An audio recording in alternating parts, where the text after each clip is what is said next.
आज हम स्टडी करेंगे जेनेटिक्स एंड एम्ब्रियोलॉजी के बारे में। और जेनेटिक्स और एम्ब्रियोलॉजी दोनों ब्रांचेस हैं बायोलॉजी की। तो अगर हम बात करें जेनेटिक्स की, तो जेनेटिक्स कहा जाता है स्टडी ऑफ हेरिडिटी को, या फिर हम कह सकते हैं कि जब हम ये डिस्कस करते हैं कि किस तरह से जो विरासती मादा है वो पास ऑन होता है पेरेंट से उनके ऑस्प्रिंग में। जैसे कि यहाँ पर अगर हम अपने सामने डायग्राम देखें, तो हम डायग्राम में देख रहे हैं कि जो जानदार हैं वो अपने जैसे जानदारों को प्रोड्यूस करते हैं, और हम देखते हैं कि वो अपने जैसे ही जानदारों को प्रोड्यूस करते हैं। जैसे अगर हम देखें कि जो बच्चे हैं वो किन से मिलते हैं, वो अपने वालिदैन से मिल रहे होते हैं। तो इसका मतलब है कि उन्हें जो है वो विरासत में क्या मिलते हैं, अपने पेरेंट्स से ट्रेट्स मिलते हैं। जैसे कि अगर हम देखें तो हम कहते हैं कि आई कलर एक ट्रेट है। अगर इसी तरह से हेयर कलर की बात की जाए तो वो एक अलग ट्रेट है। इसी तरह से अगर हम हाइट की बात करें, कद की बात करें, वो एक अलग ट्रेट है। इसी तरह से रंगत की बात की जाए, वो एक अलग ट्रेट है। तो अगर हम देखते हैं कि ये सारी की सारी चीजें विरासत में किनके आगे पास ऑन की जाती हैं, उनके बच्चों को। तो अब अगर ये जो है हेरिडिटरी मटेरियल है कि किस तरह से पास ऑन किया जाता है, तो उसमें हम देखते हैं कि ये एक जनरेशन से दूसरी जनरेशन में पहुंचाया जाता है जीन्स की मदद से। तो हम देखते हैं कि जब हम स्टडी करते हैं जीन्स को, या फिर हम कहते हैं कि हम किसको स्टडी करें, हेरिडिटी को, क्योंकि जीन्स क्या है, उसके वरासती मादा। तो उसे हम किस में स्टडी करते हैं, जेनेटिक्स में। इसके साथ साथ हम ये भी देखते हैं कि किस तरह से क्वालिटीज और कैरेक्टर्स जो हैं वो पास ऑन होते हैं एक जनरेशन से दूसरी जनरेशन में। और अगर हम बात करें जेनेटिक्स की, तो इसमें हम ह्यूमंस, इंसानों को, इसके अलावा एनिमल्स को भी स्टडी करते हैं।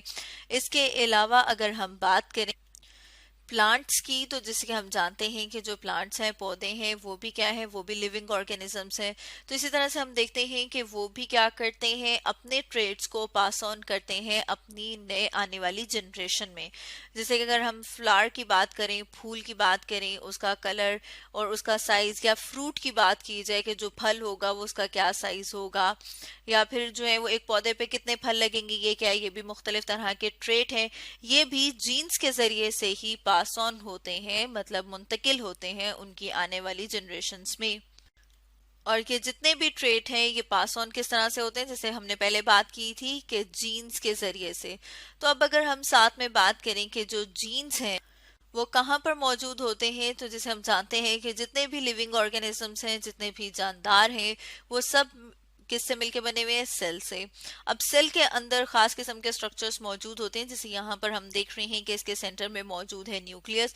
और जब हम न्यूक्लियस को बड़ा करके देखते हैं तो उसके अंदर हमें नजर आते हैं क्रोमोजोम। अब जब हम देखते हैं क्रोमोसोम को और इनलार्ज करके और बड़ा करके, तो हम देखते हैं कि उसके अंदर मौजूद है डीएनए। और डीएनए के एक पार्ट को हम क्या कहेंगे कि वो क्या है, जीन। या फिर हम कह सकते हैं कि डीएनए का पार्ट जो कि प्रोटीन को कोड करता है उसे हम कहते हैं जीन।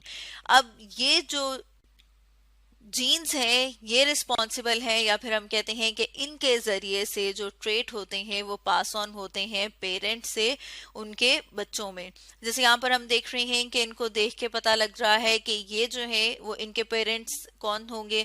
इसी तरह से अगर हम यहाँ पर देखें तो इसको देख के हम बता सकते हैं कि इनके पेरेंट्स कौन होंगे, क्योंकि हम देखते हैं कि जो न्यू जनरेशन है उनको जीन्स पास ऑन किए जाते हैं, उन्हें विरासत में मिलते हैं अपने वालिदैन से। तो जब विरासती मादा है वो क्या है, वो जीन। तो जब हम स्टडी करते हैं जीन्स को या विरासती मादे को, हेरिडिटी को, से हम स्टडी करते हैं जेनेटिक्स में।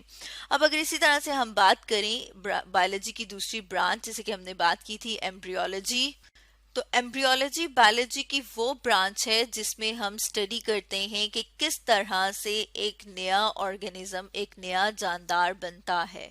या फिर हम कहते हैं कि एम्ब्रियो से जो एक एडल्ट फॉर्म बनने का जो अमल है उसे स्टडी किया जाता है एम्ब्रियोलॉजी में। जैसे यहाँ पर हम अपने सामने डायग्राम में देख रहे हैं, हम एम्ब्रियो देख रहे हैं फिश का, मछली का, इसी तरह से टर्टल का, चिकन का, पिग का और ह्यूमन का, यानी कि इंसान का। जैसे यहाँ पर हम अपने सामने देख रहे हैं।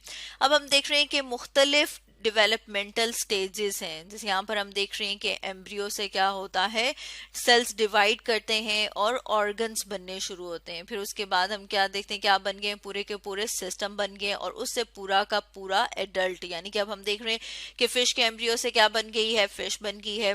टर्टल का जो एम्ब्रियो था उससे टर्टल बन गया। इसी तरह से हम देख रहे हैं चिकन के एम्ब्रियो से मुर्गी, और इसी तरह से हम देख रहे हैं कि यहाँ पर पिग को एडल्ट फॉर्म में। इसी तरह से हम अपने सामने देख रहे हैं ह्यूमन इंसान। तो हम देखते हैं कि जब एम्ब्रियो से पूरा एडल्ट बनने का जो प्रोसेस है उसे हम स्टडी करते हैं एम्ब्रियोलॉजी में, और जीन्स को और हेरिडिटी को हम स्टडी करते हैं जेनेटिक्स में। तो स्टूडेंट्स, आज हमने डिस्कस किया जेनेटिक्स एंड एम्ब्रियोलॉजी के बारे में।